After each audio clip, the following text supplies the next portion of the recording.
On the way home, the sunlight did not feel like it was warming the earth because the sky was starting to get cloudy. The small road I took crossed a vast expanse of rice fields, green stretching as far as the eye could see as if the beautiful hills were its frame. The air felt fresh, although there was a slight aroma of damp soil after the rain this morning. In the midst of the silence of the rural atmosphere, my gaze fell on a farmer who was hoeing in his rice field. His body looked sturdy even though he looked no longer young. His clothes were simple, a short t-shirt with slightly wet, muddy pants. Nearby, a plastic drinking bottle filled with water was placed on a rock, as if it were a silent witness to his hard work. He swung the hoe with a regular rhythm, as if every beat was a song of nature that was harmonious with the sound of crickets and the gurgling of water from a small ditch near the rice field. The previously hard soil slowly became loose, ready to welcome the seeds to be planted. Every now and then he would stop, wiping the sweat that was flowing down his face with his sleeve.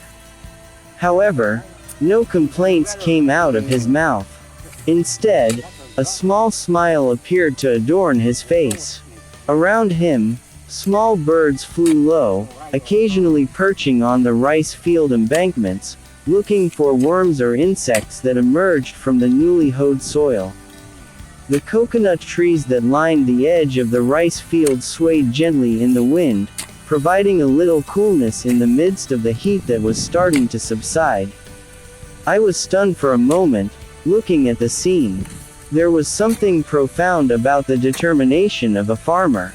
In the midst of an increasingly modern world, work like hoeing might be considered simple or even outdated.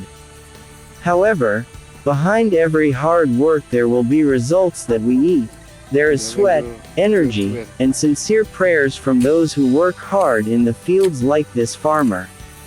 My steps stopped, and I decided to observe longer. I tried to chat with him. I realized how great their services were for our lives.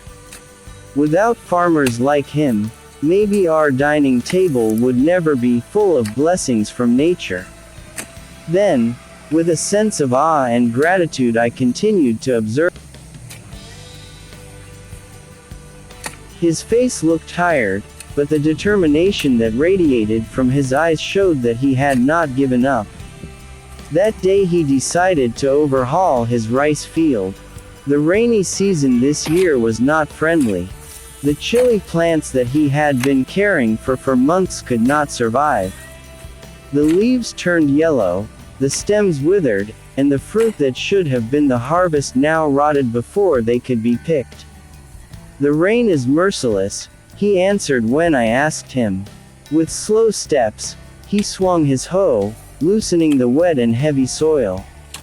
Every time his hoe hit the ground, he tried to remove the remains of the dead chili plants. Disappointment was clearly visible on his face, but he continued to work, holding on to a thin but still existing hope.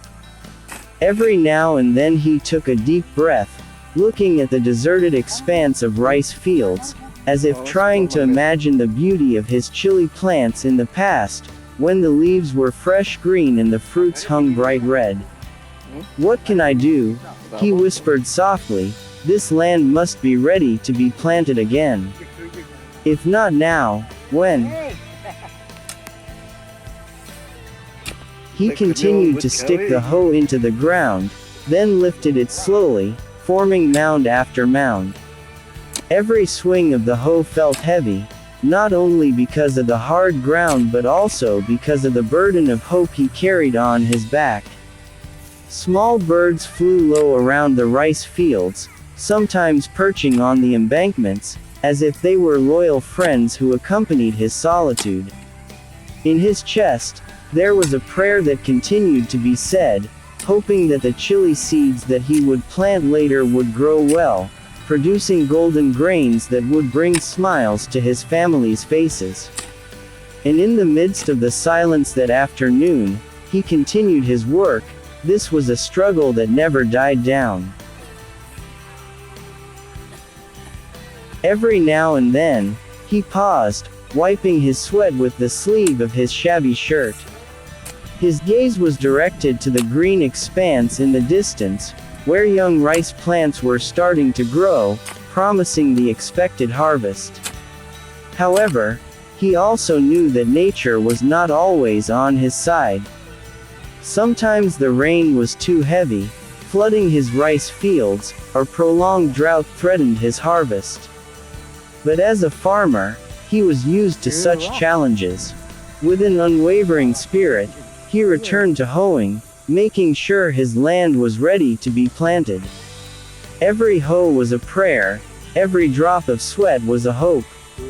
Under the blazing sunlight, he continued to work, planting hope in the land that had become a part of his life.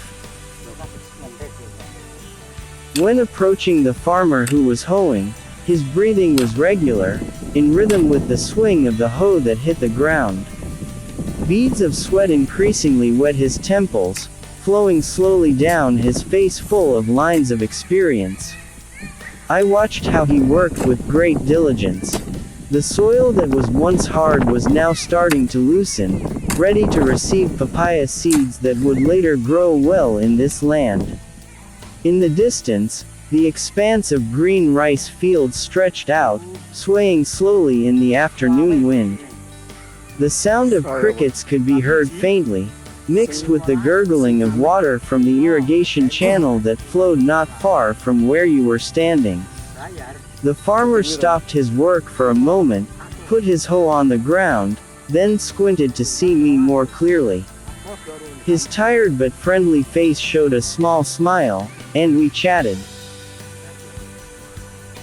Even though he didn't mind me chatting with him and watching him work, I had to know my place. I couldn't stay here for too long because it would definitely make him uncomfortable and I would definitely disturb his work.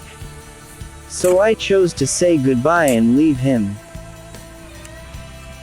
This is a picture of a very strong farmer and his hard work. Thank you very much for watching. See you next time.